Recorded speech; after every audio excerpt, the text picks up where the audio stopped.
We're here at Radio Days in Prague, but we have a very special announcement that has just been made that next year we will be going to Bavaria in Germany.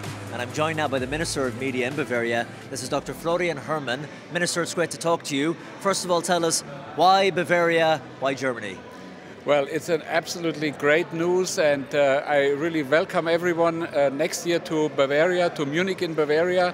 Bavaria, I would say, is the capital of radio, of local, regional, and of course also of land and nationwide radio stations. We have more than 80 local radio stations in Bavaria, so this is all about diversity. 80? Yes. Wow, in Bavaria alone? In Bavaria alone, yeah. So radio is an integral part of society there? Yes, of course. For us it's important because it's about diversity, it's about high quality journalism, it's about informing the people about all the difficult issues that we are facing, about all the challenges, and radio is still, and I also would say also in the future, integral part of that. What has your impression been as you have walked around the conference over the past 2 days and just experienced Radio Days? Well, I think you can experience, you can really feel the innovation and the innovative power of radio, because radio always is changing and adapting to what people want to listen to, how they want to listen to it. It's audio in general, it's about podcasts, it's about any way you can imagine. And I think the innovation, you can feel it here, because you have so many small companies, big companies, you have all the radio people. It's really, you feel the creativity, and that is what we welcome in Munich as well. It's great that it's going to Munich, because just today we've been talking to people from ARD and various German broadcasters, and they've been talking about some of that innovation, working with car companies to get the apps in the cars from the manufacturers.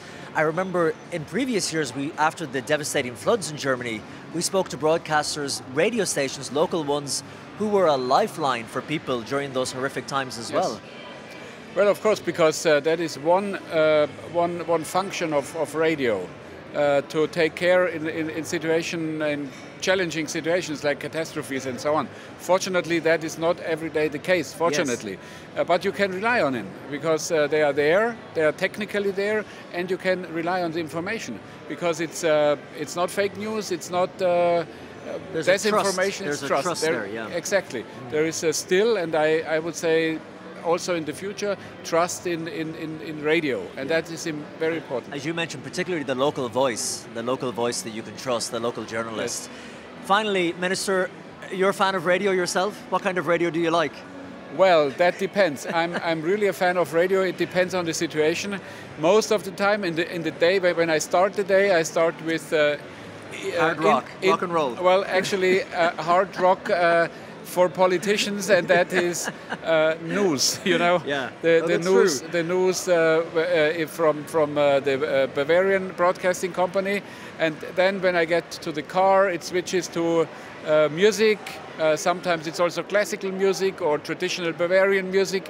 It really depends, and since I have to do with a lot of the Bavarian broadcasting companies all over the place, I switch to get an impression what they are doing at the moment, and it's really fun, and it's good, and it feels good, and we want that everyone is welcome next year to the Radio Days in Munich. That is great. Well, enjoy the rest of Prague, and we look forward to seeing you next year, Minister, yes, in Munich.